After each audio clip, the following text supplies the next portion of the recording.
आदरणीय अखिलेश यादव जी,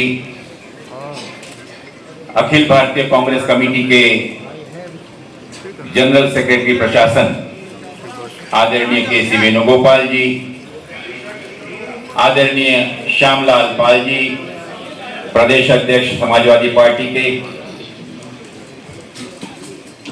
उत्तर प्रदेश कमेटी के हमारे सीएलपी नेता आदरणीय आराधना मोना मिश्रा जी, आदरणीय श्री राजेंद्र चौधरी जी। प्रेस कॉन्फ्रेंस में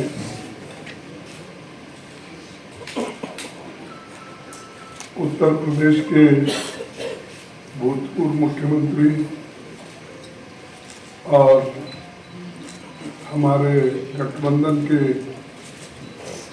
बड़े साथी श्री अखिलेश जी और इस मंच पर बैठे हुए सभी मेरे दोस्तों और यहाँ पर पधारे हुए हमारे मीडिया के सारे बंधुओं मित्रों, ये नहीं कहता मेरे परिवार के लोग होते, तो सभी मेरे दोस्त हैं, सभी आप हमारे, हाँ, शुक्रिया अदा करता हूँ। आप तो जानते हैं मैं कर्नाटक से आया हूँ और मेरी पैदाइश बीदर डिस्ट्रिक्ट में हुई और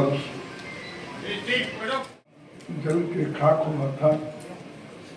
मेरी माँ, मेरी बहन, मेरे भाई, मेरे चाचा सभी उसमें खत्म हुए थे।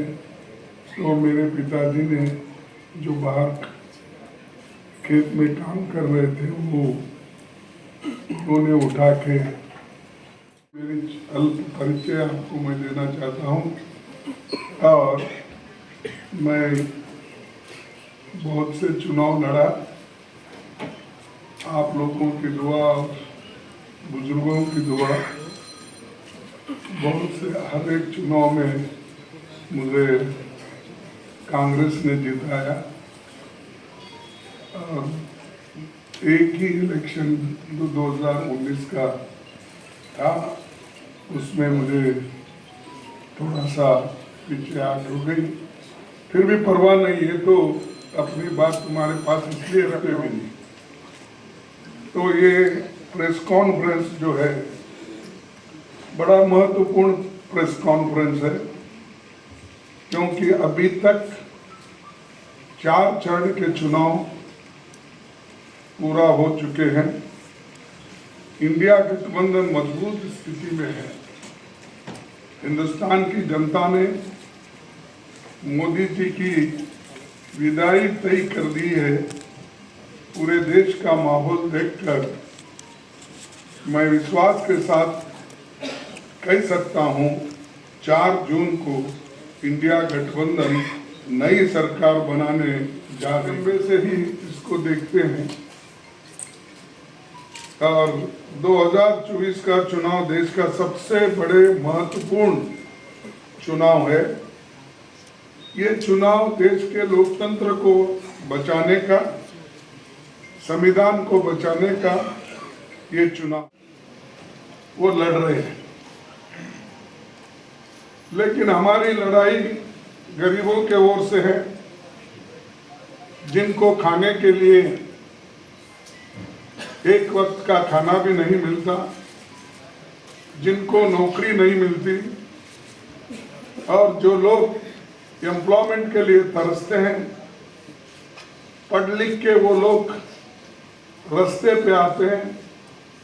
ग्रेजुएट बनने के बाद भी, इंजीनियर बनने के बाद, डॉक्टर बनने के बाद, डिप्लोमा होल्डर रहने के बावजूद भी उनको नौकरी नहीं मिली। लोग कितने नाराज हैं और हर पार्टी के लोग एक होकर किस ढंग से लड़ना चाहते हैं, यही दर्शाता है।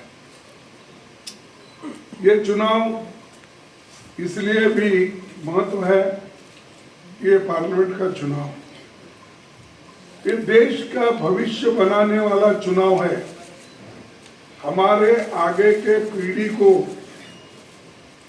सुरक्षित रखने का, उनके हकूक की हिफाजत करने के लिए और उनको जो खास करके ये वीकर सेक्शंस, दलित, आदिवासी, पिछड़े और इन लोगों के जो हकूक है, रिजर्वेशंस है, उस रिजर्वेशन की भी हिफाजत करने का हमारा फर्ज है, क्योंकि संविधान बचा तो ये सारे चीजें बचा। फ्री फेयर इलेक्शन होता है, डरा डरा के आप इलेक्शन करते हो, इसीलिए लेवल प्लेइंग ग्राउंड होना चाहिए। लेकिन फिर भी हम लड़ रहे हैं मजबूती के साथ, एक होके आगे बढ़ रहे हैं। और ये 4 इलेक्शन के नतीजे देखने के बाद हमें ऐसा रिपोर्ट्स आए हैं कि गठबंधन आगे है और बीजेपी पीछे। जैसा कि जवाहरलाल नेहरू जी ने बड़े बड़े पब्लिक सेक्टर्स बनाए, HMT, HAL, BEL, BHEL, ये सारे बनाए और उससे लाखों लोगों को एम्प्लॉयमेंट मिला। बड़े बड़े बांध बनवाए जिससे हमारा हरी क्रांति इस देश में आ गई। ये काम बताकर आप लोग सिर्फ मैं वो हूँ, आज कुछ सुना मैं गरीब माँ का बेटा हूँ, ऐसा कुछ बोल रहे थे। एक टीवी को संदर्शन कर रहे थे तो उसमें बोल रहे थे, लेकिन उनको ज्यादा दिखाते थे, टीवी वाले को जो क्वेश्चन पूछते हैं उनको कम दिखाते। तो वो आमने सामने हुआ कि नहीं मुझे मालूम नहीं, लेकिन ये तो हुआ, दिख रहा था। तो बहुत से यंग लोग हैं, बूढ़े भी हैं, लेकिन उन्होंने ये बोला, देखो आपके पास अगर घर में 2, अहमदाबाद में मैं भी था, मैं दूसरी जगह भाषण कर रहा था, उन्होंने भी कर रहे थे। उन्होंने बोला, देखिए तुम्हारे घर में अगर 2 भैंस है, एक मुसलमानों को दे दे। नहीं, आप सुने नहीं? अगर ऐसा प्राइम मिनिस्टर इतने झूठ भी बोलते हैं तो हम क्या कहें।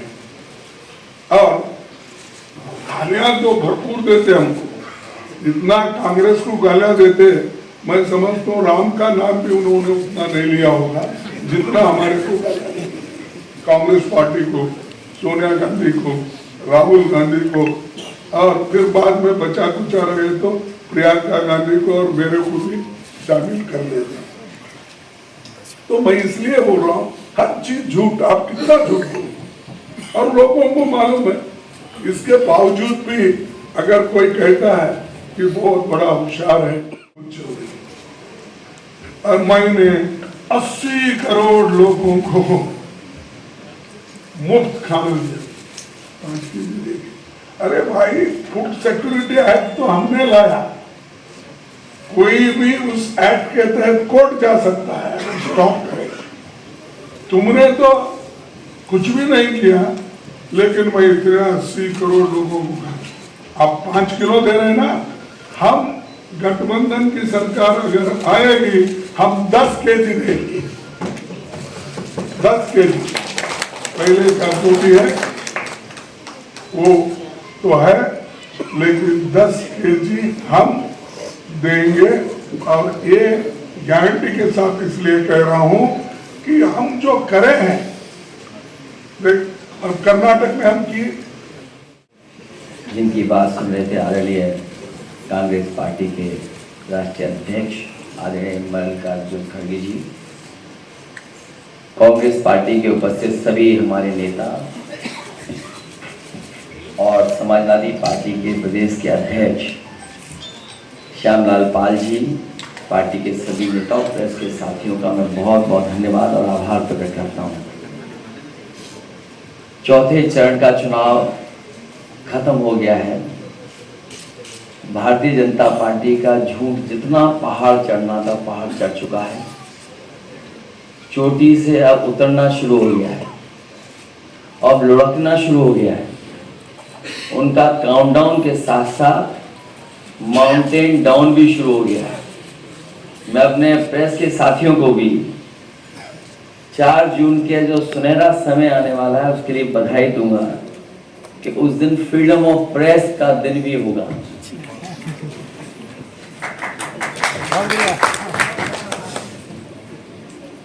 मीडिया मुक्ति और फ्रीडम ऑफ प्रेस का दिन भी 4 जून होगा।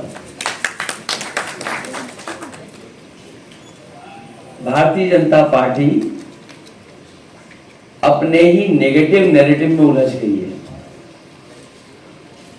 और जब हम पीछे मुड़ करके देखते हैं 10 साल दिल्ली की सरकार और लगभग 7 साल उत्तर प्रदेश की सरकार में हर बात उनकी झूठी निकली, वादे उनके झूठे निकले और हाल में जो हम लोगों ने उनका चुनाव देखा है उनकी बूथ कमेटियां लूट कमेटी के